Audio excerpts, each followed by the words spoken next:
ఎన్టీఆర్ నేను అక్కడ చూసిన తర్వాత రెండో సందర్భం చూసింది గోపాలపురంలోనే. అది ఎలా అంటే ఆయన పార్టీ పెట్టారు ఇప్పుడు. పార్టీ పెట్టిన తర్వాత అప్పుడు ఇంకా చైతన్య రథంలో ఇంకా స్టార్ట్ కాలేదు అది.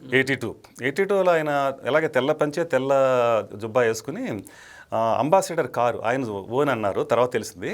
ఆ కారులో గోపాలపురం వచ్చారు. అప్పుడు ఏముందంటే పోలీస్ సెక్యూరిటీలు ఏమి ఎలాంటి హడావిడి ఏం లేదు. ఒకే ఒక కానిస్టేబుల్ అనుకుంటా పక్కన ఉన్నట్టున్నారు. ఆయన రామాలయం దగ్గరికి వచ్చి కొబ్బరికాయ కొట్టి అక్కడికి వెళ్ళి సభలో పాల్గొనే కార్యక్రమం ఆ రోజునే. మేము స్కూల్కి వెళ్ళాము. నేను అప్పుడు 7th క్లాస్. నేను స్కూల్కి వెళ్ళి ఆ స్కూల్ ఎగ్గొట్టేసి నేను ఎన్టీఆర్ వస్తున్నానని తెలియగానే నేను గోపాలపురం వెళ్ళిపోయి అక్కడ ఆయన కోసం ఎదురు చూస్తున్నప్పుడు కార్లో దిగారు, వచ్చారు. నేను ఆయన ఆల్మోస్ట్ దగ్గరగా నా పక్కంటే నడుచుకుంటే వెళ్ళినా ఎవరు సెక్యూరిటీ ఆపేది ఏం లేదు. చాలా సింపుల్ ఉండేదన్నమాట. నేను ఆయన అంత టచ్ చేసి నేను పక్క తప్పుకున్నాను నేను. అంటే అలా టచ్ చేస్తేనే నాకు ఆ దైవాన్ని టచ్ చేసినంత ఆనందం కలిగింది. అంటే చిన్నపిల్లం కాబట్టి మమ్మల్ని ఎవరిని అక్కడ ఇబ్బంది పెట్టలేదు. నేను ఆయన కాలు మీద పడదామని ట్రై చేశాను, కానీ అలా పంచి నా పట్టుకుని జారి కింద పడ్డాను, ముందుకెళ్ళిపోయాడు ఆయన. అది ఒక జ్ఞాపకం.